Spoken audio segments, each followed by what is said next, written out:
बच्चों आज का जो हम टॉपिक पढ़ेंगे वो हमारा क्या है, प्रॉपर्टीज ऑफ इंटीजर। ठीक है, इंटीजर की प्रॉपर्टीज पढ़ेंगे। ये जो हमारा है सेवन्थ क्लास के मैथ की क्लास है। इसके अंदर आपने इंटीजर्स के बारे में पहले पढ़ लिया है, देख लिया है इंटीजर क्या होते हैं, किसको बोलते हैं। आज हम उनकी प्रॉपर्टीज को डिस्कस करेंगे। तो सबसे पहले प्रॉपर्टी आती है हमारी क्लोजर प्रॉपर्टी। क्लोजर प्रॉपर्टी क्या बोलती है? The addition of two any two integer is always an integer. मतलब क्या है कि जब हम दो इंटीजर को आपस में ऐड कर देते हैं तो उसके बाद में जो नया नंबर आता है हमारे पास वो भी हमारा क्या होता है, इंटीजर ही होता है। जैसे मान लेते हैं हम कि हमारे पास एक a और एक b दो इंटीजर है, तो जैसे ही हमने a प्लस b करा तो ये भी हमारा एक क्या होगा, इंटीजर ही होगा। जैसे फॉर एग्जांपल 9 + 3 = 12, -5 + 4 = -1। तो ये हमारे क्या हो जाएंगे, जब हम इंटीजर को ऐड कर रहे हैं तो हमारे पास एक नया इंटीजर आ रहा है। ठीक है, उसके बाद में क्या है, क्यूमुटेटिव प्रॉपर्टी। अब क्यूमुटेटिव प्रॉपर्टी क्या होती है? The addition of two integer remain unchanged if their places are interchange. ये क्या कह रहा है कि जब हम दो इंटीजर को ऐड करते हैं, ठीक है, तो उनका जो रिजल्ट आएगा, एडिशन का जो रिजल्ट आएगा वो अनचेंज्ड रहेगा, मतलब चेंज नहीं होगा। तब जब हम उनकी पोजीशन को चेंज कर देते हैं, जैसे देखो a एंड b दो इंटीजर है, then a + b b + a के इक्वल होगा। मतलब पहले हमने a को लिखा फिर b को लिखा, a में b को ऐड करा, अब हमने b में a को ऐड कर दिया, तो दोनों को क्या करा है, मतलब पोजीशन इंटरचेंज की है। तो इससे हमारा क्या होगा, रिजल्ट का चेंज नहीं होगा, रिजल्ट हमारा चेंज नहीं होगा। जैसे देखो हम एग्जांपल में देखते हैं, -5 + 13 = +13 और -5 दोनों क्या रहेंगे, इक्वल रहेंगे। जैसे -8 प्लस में -7 = -7 प्लस में -8। जैसे -8 और -7 क्या हो जाएंगे, -15, ये भी -15, तो दोनों इक्वल रहेंगे। जैसे 4 + 11 = 11 + 4, तो ये भी 15 ये भी 15, तो दोनों के दोनों क्या रहेंगे, इक्वल रहेंगे। पहले किसी को लिखे चाहिए, हम पोजीशन चेंज कर देंगे तो हमारा रिजल्ट चेंज नहीं होगा, तो उसको बोलेंगे हम क्यूमुटेटिव प्रॉपर्टी। उसके बाद में आती है associative property. For any two और मोर इंटीजर, दो और दो से ज्यादा इंटीजर के लिए भी, it does not matter which two are added first and then their sum is added to the third integer. देखो जो हमारे दो से ज्यादा अगर इंटीजर आ जाते हैं, ठीक है, दो से ज्यादा अगर इंटीजर आ जाते हैं तो उसमें भी हमारे इस बात पे कोई फर्क नहीं पड़ेगा भी हम पहले किन दो को ऐड कर रहे हैं और बाद में किन दो को ऐड कर रहे हैं, हमारा जो रिजल्ट है वो क्या आएगा, इक्वल आएगा।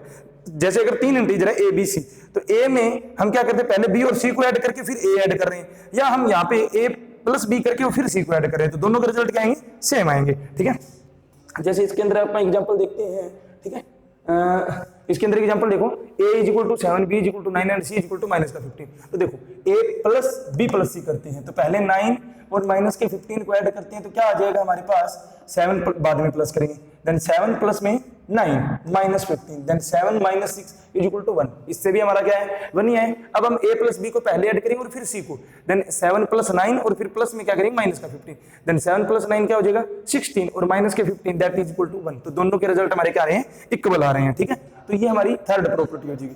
अब आ जाते हैं फोर्थ प्रॉपर्टी पे, एडिटिव आइडेंटिटीज। एडिटिव आइडेंटिटीज हम किसको बोलते हैं कि जब हम कोई भी इंटीजर के अंदर एक ऐसा नंबर जोड़े जो उस इंटीजर को चेंज ना कर पाए, ठीक है, तो उसी को हम एडिटिव आइडेंटिटी बोलते हैं। जैसे if 0 is added to any integer then the sum will be equal to integer itself. मतलब 0 हम जब इंटीजर के अंदर ऐड करेंगे तो इंटीजर जो हमने लिया था वही इंटीजर आएगा, ठीक है, मतलब चेंज नहीं हो रहा है, तो उसको एडिटिव आइडेंटिटीज बोलते हैं।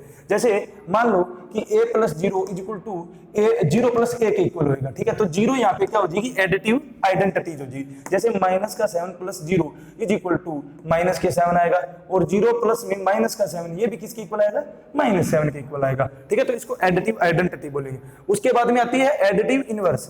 सम of any two integer and its negative is 0। क्या करेंगे, जब हम एक इंटीजर को ले रहे हैं और फिर बाद में उसका साइन चेंज करके ले लिया, जैसे अगर मैंने प्लस का इंटीजर लिया उसके साथ मैंने वही इंटीजर माइनस का ले लिया, तो वो दोनों का सम किसके इक्वल हो जाएगा, 0 के इक्वल हो जाएगा। ठीक है, तो उसको बोलेंगे एडिटिव इनवर्स। अब जैसे a के साथ मैंने प्लस करा है माइनस का a, तो देखो a का एडिटिव इनवर्स क्या है, माइनस का a है। ठीक है, a का एडिटिव इनवर्स क्या है, माइनस का, दैट इज इक्वल टू 0 के इक्वल आएगा।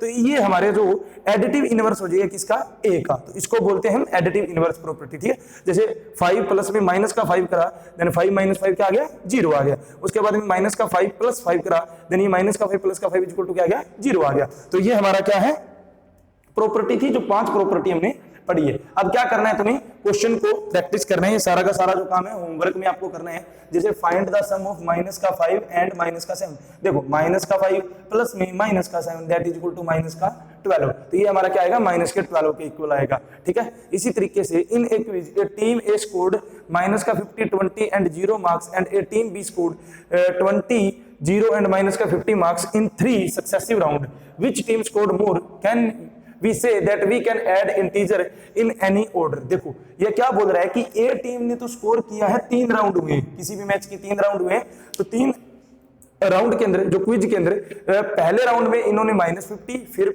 20 और फिर 0 मार्क्स को ऑब्टेन किया है, और टीम बी ने पहले में 0 दूसरे में पहले में 20 दूसरे में 0 और तीसरे में माइनस की 50 मार्क्स को क्या करें, ऑब्टेन करें। तो जब हम तीनों को ऐड करते हैं देन माइनस का 50 प्लस का 20 प्लस का 0 इक्वल टू माइनस का 30 के बराबर आएगा।